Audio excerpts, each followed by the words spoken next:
Absolutely brutal news for the Iowa Hawkeyes as the #1 recruit in the country, Cody Chittum, has flipped his commitment from Iowa to Iowa's #1 rival, Iowa State. Now this is just devastating news as the Hawkeyes were looking to potentially insert Chittum into the lineup right away. I mean, this was a guy who moved and spent the last year at high school, graduated early so he could train a year with the Hawkeye Wrestling Club. And he was going overseas, wrestling in senior level tournaments and coming home with medals, right? And all signs were pointing to this guy being able to come in and contribute day one.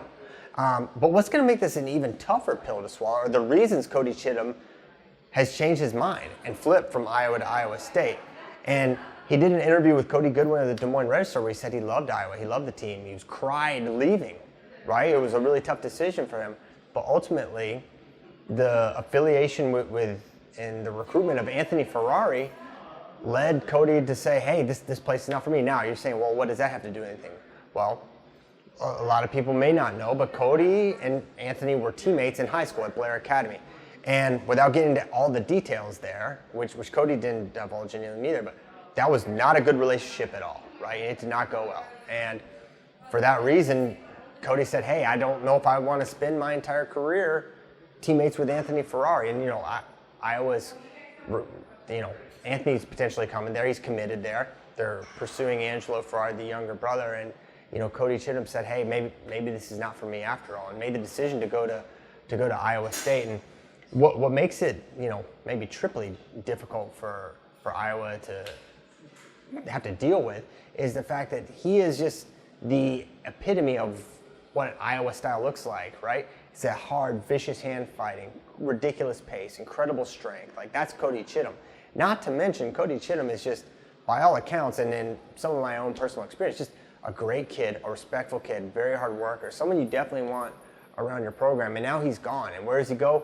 He goes to Ames, Iowa, to wrestle for your #1 rival at a weight where they have a real need. Iowa State needed a 57-pounder. Boom, they insert the #1 recruit in the country. Now, the attention turns to this Iowa-Iowa State duel, which is, the biggest duel in the state of Iowa. It's huge for Tom Brands. It's huge for Kevin Dresser.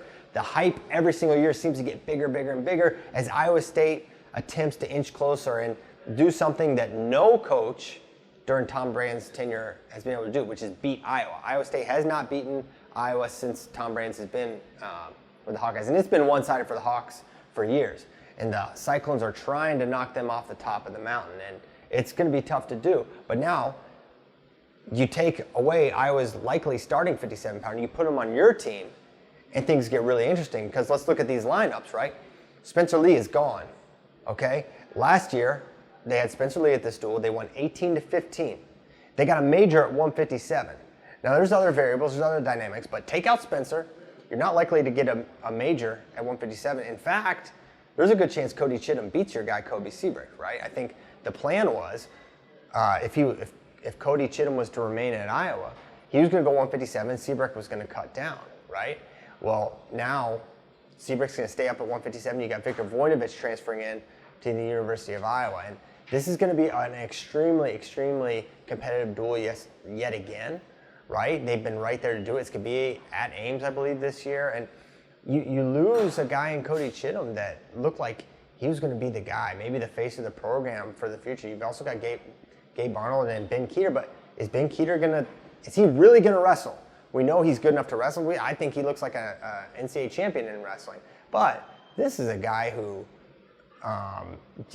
very likely could be playing football on Sundays. He looks like an NFL caliber tight end. In Iowa, I don't know a lot about college football, but I know Iowa and tight ends, it's a good mix there. They put a lot of guys in the league. So when he's, tearing it up and getting all that attention, it's a life-changing thing for him if he plays football full-time. So I don't know if he'll ever materialize. It's just been a really tough couple months for the University of Iowa overall with their wrestling program. You have, the disappointment with Spencer Lee, and then you've got, they're really close on some high-impact transfers. They were close on Aaron Nagao. He went to Penn State. They were close on Truax. He went to Penn State. They were close on NCAA champion Shane Griffith. He went to Michigan. So all these guys you're almost getting, and then you lose the #1 guy, the #1 recruit for that class, and he goes to your biggest rival, and he leaves because of someone that just committed to your school. So it's a really tough dynamic for Iowa. It's made the Iowa State duel just even more dramatic than before. It's obvious there's no love lost between Tom Brands and Kevin Dresser. Those are just two guys that are not big fans of each other, and they really don't make a big secret about it. And now you add this not transfer, but this flip commitment, and it's made Iowa versus Iowa State maybe the most interesting duel next year.